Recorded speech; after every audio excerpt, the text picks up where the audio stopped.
Thank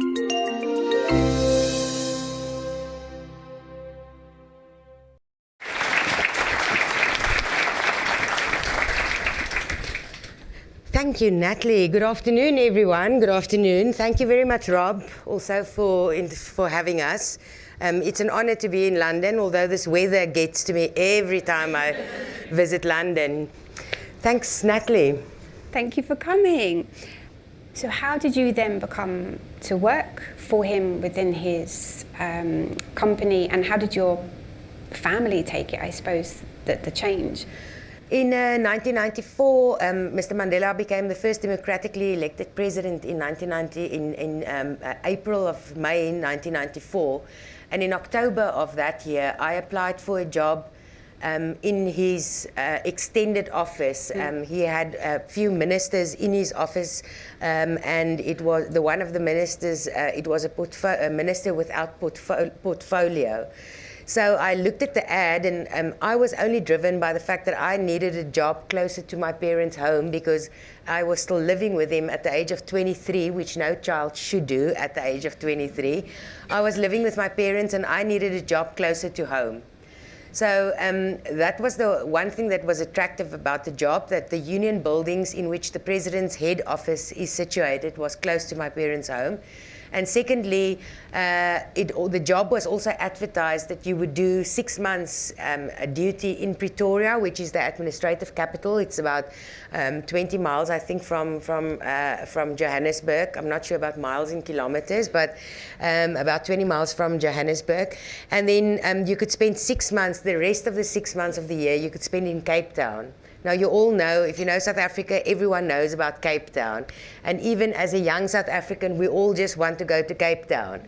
So the job was advertised as part of a sessional duty offer. So you could spend 6 months of the year in Pretoria, and then when Parliament is in session in Cape Town, you would spend the 6 months in Cape Town. Those two things were the only things that I was interested in when I applied for the job in the ministry without portfolio. I thought to myself, well, because there's no portfolio attached to this minister, the job couldn't be too complicated. I thought to myself, this minister doesn't even have a job because he doesn't have a portfolio. So I thought to myself, apply for the job and see how it goes. And of course, never thinking that I would end up in Mr. Mandela's office. So I was invited for an interview in the head office of the presidency, and during the interview, I was still conversing with the HR people, and the door flung open, and this very flamboyant, beautifully dressed black lady entered. Her name was Mary, and she was President Mandela's private secretary at the time. Now, if you don't believe in fate or destiny, then this story will make you believe in fate and destiny. I sat in that office when Mary entered, and she really just physically burst into the office without announcement and interrupting us. And she just said, I need an assistant, and I need her right now, and I don't care what color she is. And I thought to myself, I'm your person. You need someone, I need a job here. You know, the two of us are it's meant to be. And she left. We never got introduced, and I was never told who she was. And after the interview, they called me and they said, would you be interested in a job in President Mandela's private office? And I thought to myself, private, it sounds dangerous, actually. I thought, well, I hope I'm never expected to go to his house, because now remember, I'm still very afraid of this person. I'm still, with the same conservative mindset. I thought if I work in a bigger office, I could just disappear. So private office, didn't sound right. And so I said, is this job in the union buildings, in the head office? Because I was trying to avoid to go to a private office. They said, yes, it's in the union buildings. I said, and would I be able to do sessional duties? So 6 months Pretoria, 6 months Cape Town. They said, yes. I said, I'm sold. Never asking questions about how big is this private office, who would I be working for, would I ever have to meet the president, never asking those questions. It was just the logistics that made sense to me and that was attractive to me, and so I said yes. And of course, then I realized, or I was, the first day I started my job in the union buildings, I thought at first that I made a big mistake. I walked into this very stately office. It's like 10 Downing Street. And you walk into this office and the doors open by motion detectors. And it's very stately inside and very formal. And you can hardly hear a pin drop. And all this grandeur and beautiful carpets and everything. And then I met one or two people and I thought, well, where's the rest? Where's the other 200 people I'm expecting to find here? And they said, no, we are only 5 people in the president's private office. So for the first few weeks in my job there, I would, whenever I heard the president arriving, I would just lock my door quickly, my office door, the door to my office, and hide. Because I thought, we can never meet. You know, I just can't meet this person, and, you know, he's the president now, and I also kind of feel ashamed for you know, apartheid and so on, understanding a little bit more, of course, now of the environment. But I thought it's just not proper that we ever meet. So I would really hide for the first few weeks. It's astonishing to go from that to where you ended up. So the title of this book is Good Morning, Mr Mandela, but that came from a watershed moment, didn't it? So I know because I've read the book, but yes. How did that happen? Yeah, so 2 weeks into the job, I walked into Mary's office because, of course, I was now employed by her. I walked into her office to deliver a pile of books or something. And suddenly this group of people, a crowd of people, exited her office, all men, all of them dressed in dark suits. They're wearing sunglasses indoors. They have hearing aids and they have all this technology speaking to their watches, and you realize, okay, this is like the bodyguards. These are definitely the stereotype bodyguards. And immediately you think, well, you realize, well, these people are all armed, so you need to behave in a different way now. Don't make sudden movements. And then things started happening in slow motion for me because this moment was so important. And from this crowd of people emerged President Mandela, the first democratically elected black president of South Africa. And the first thing, of course, I said to him was, "Good morning, Mr. Mandela." And he extended his hand to me. And I thought, well, what am I supposed to do now? You must remember, I'm 23 years of age. I'm young, I'm naive, I'm stupid. I am vulnerable, extremely vulnerable still. And he's extending his hand to me. And I thought, you know, it was like moments that I thought, well, should I run away? Can I turn around and run down this corridor? And then I realized, well, these people are all armed. They're going to shoot you on this carpet. There's going to be blood everywhere. Don't run. You can't run. And then the first thing you noticed when you met Nelson Mandela for the first time was this incredible kindness in his eyes, the sincerity of his smile, this infectious smile of his. And he looked at me, still waiting for me to do something, and I took his hand, and throughout the conversation, he held my hand into a firm grip, just holding on to it. And then there was a pause. He was saying something, and there was a pause, and I realized, well, he just asked me something, but I have no idea what he just asked. And I had to ask him to repeat himself, so I said, "Excuse me, Mr. President." So when he repeated himself, I realized he was speaking to me in Afrikaans, my home language, and the language of the white people, the language of the oppressor in South Africa. And I heard him say over the years that when you speak to a man, it goes to his head. But when you speak to a man in his language, it goes to his heart. That's what he did that day by holding on to my hand and speaking to me in Afrikaans. He destroyed my defenses immediately, and he opened me up to the rest of my life. That was the watershed moment for me, because I then found this person in front of me. We stood there for about 7 minutes.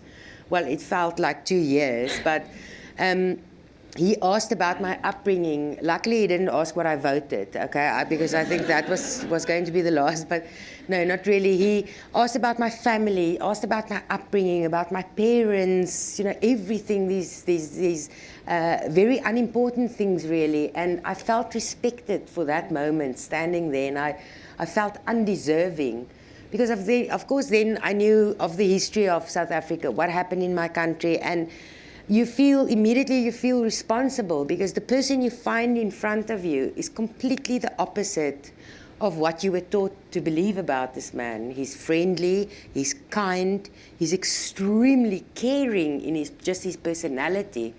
So you know what women do best in a situation like that? Then we start crying as well. Still holding his hand now, the tears are rolling down my face. And I try and answer whatever he was asking, and he saw I was crying, and then he put his other hand on my shoulder and he said, no, relax, you are overreacting now. Of course, he realized that I felt responsible immediately and that I felt sorry and that I was just overcome with emotion. And that moment really changed my entire life because I walked away from that meeting wanting to know more. What happened in my country?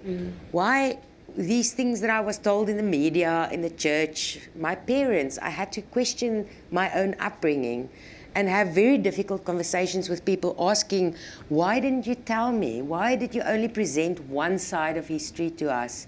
It was all started by just that one moment with Mr. Mandela.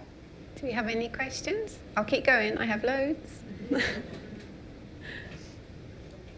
I'm short, so I might just tiptoe. Hi. Hello. You mentioned that this sort of role job can kind of consume a life, and their life becomes your life. Prior to you getting the first role, what was your dream job, or where did you think you was going to be, and do you ever regret not pursuing that over where you are now? Thank you. Yes, at the age of 23, I really just wanted a day job, something just to earn a little money to pay my makeup. I had no real ambition at that point. My father was a businessman, and he was a logistics manager at the South African breweries, and he had a very, very effective personal assistant, and she really impressed me. And I wanted to be as organized and performing like Danny, who was the secretary. So that was who I wanted to become. I wanted to marry and have three children, 3 boys to be specific. But then, life happens. Something happens along the way. You don't recognize these opportunities when they come along.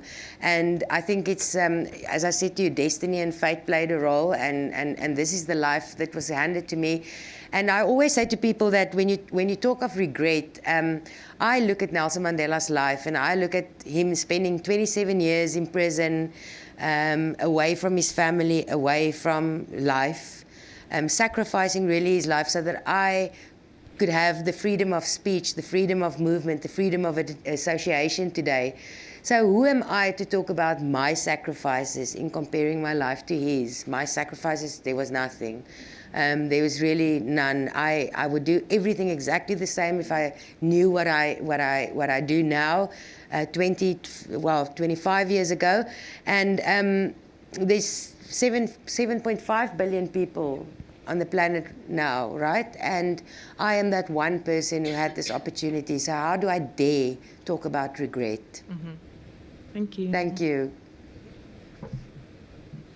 Hi, Zelda. I'm your fellow South African and also, I guess, Afrikaner. Oh, and kijk wearing my Madiba t-shirt for you as well. So. Fabulous t-shirt.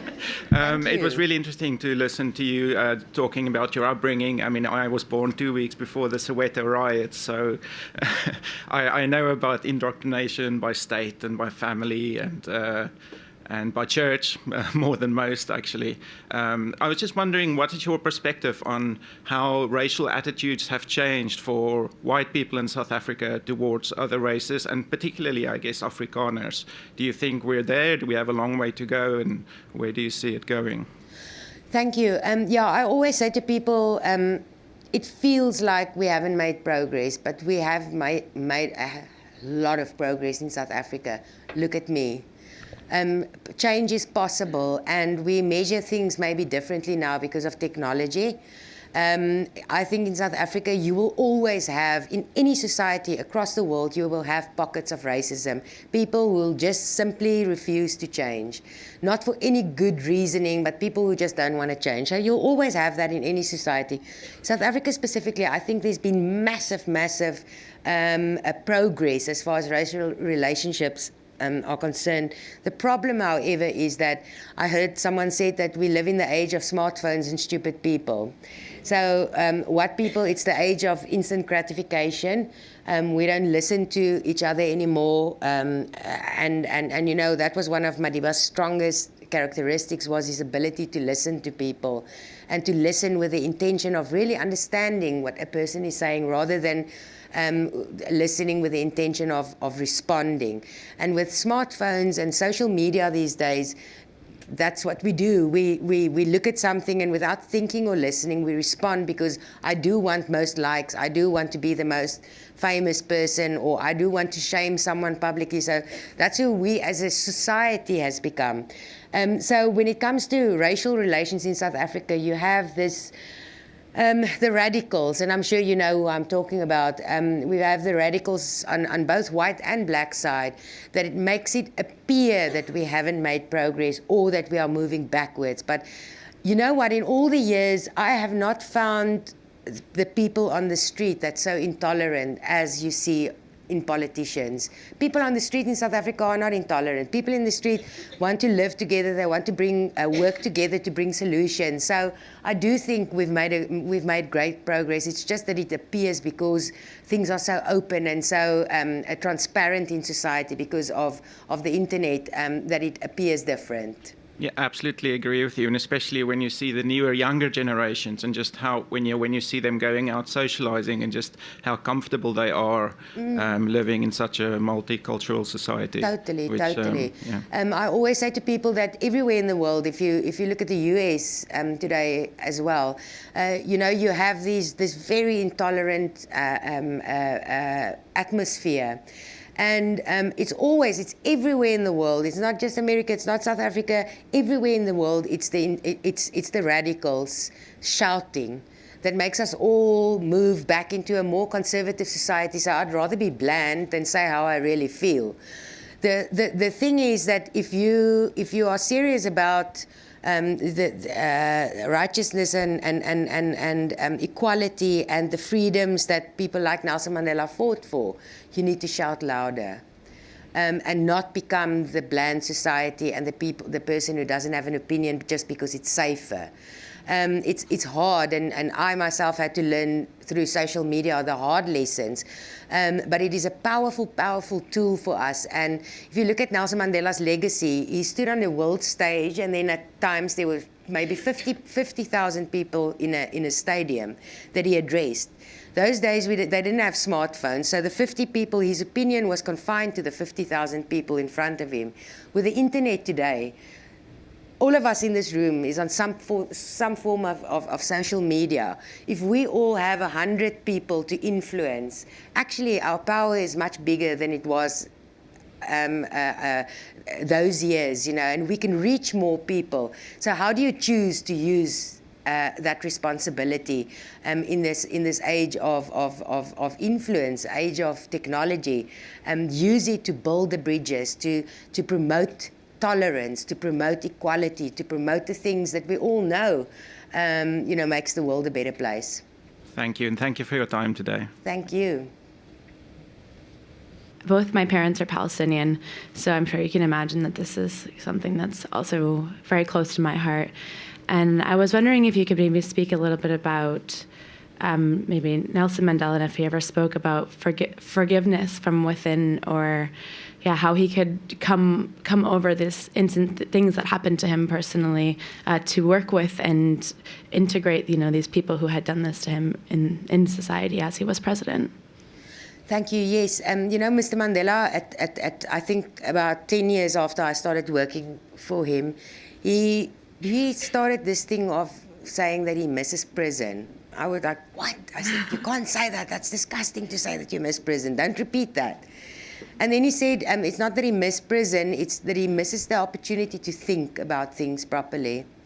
And he then said to me, at another stage, I said to him, when I started knowing him quite well, I said, you know what, it's very unnatural of you not to hate, not to have resentment, and not to want to have revenge. And with me alongside you, you know, just take the opportunity, and I'm sure we can overcome this, but be angry at me, because it's not natural that you are not angry. You have to be angry at white people specifically. So I said, take it out on me. We can sing Kumbaya afterwards again, you know, just we can make up, but you have to get it out. And then he would laugh at me. And he would say to me, there's no anger, there's no resentment, because he realized that unless he worked it himself, he could not take the country forward. So unless he worked at his own anger and his own resentment, he couldn't influence the people around him. And he said it's much harder work to change yourself than it is to change other people. So when it comes to something like forgiveness, when it comes to something like reconciliation, that made me realize that, you know, in prison he took a lot of time thinking about these things. What is the best way forward? And it is really to work at oneself much harder. In forgiving, you have to also reconcile with your own past. Through my life story, I had to come to terms with the fact that that is who I was. And that is why I can be so brutally honest about, yes, I was a racist when I started working for him. But I've been through this change, and we need to take the time to think of ourselves in any situation and how do I appear to other people, rather than wanting to preach to people how to behave, because we all know how difficult it is to change behavior. If you want to stop drinking, stop swearing, stop smoking, stop whatever it is, it's difficult. Yet we want to tell everyone around us how to behave. Behavior is like fashion. If I change my behavior, other people will follow. So, you know, all of that made me realize that Mr. Mandela worked very hard at himself to forgive. And it's only because he did that we had such a smooth transition in South Africa, because people followed his example. I think that's very brave of you to work on yourself and share this experience with us all. So thank you so much for that. Thank you very, very much. So one final question. What did you learn most from President Nelson Mandela? I think the lesson that stands out, Natalie, is to respect people, irrespective of who they are and what they represent and what they appear to me to be, without judgment. You know, Mr. Mandela always said that if you question a person's integrity without valid reason, it could well be a reflection of your own integrity.